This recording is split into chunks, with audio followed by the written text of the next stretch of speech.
Hey everyone, welcome back to our channel.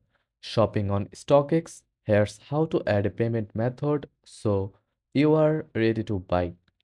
First of all, open the StockX app or website, then log in and navigate to the wallet section in your account settings.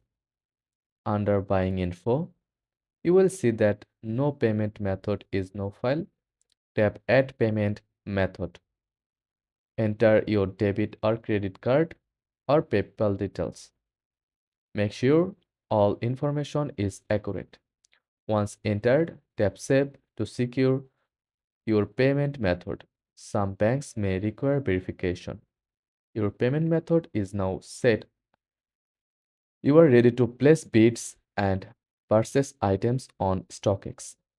And that's it. Secure your payment method now and shop with confidence on StockX. If this guide was helpful, don't forget to like and subscribe for more quick tutorials. Thanks for watching.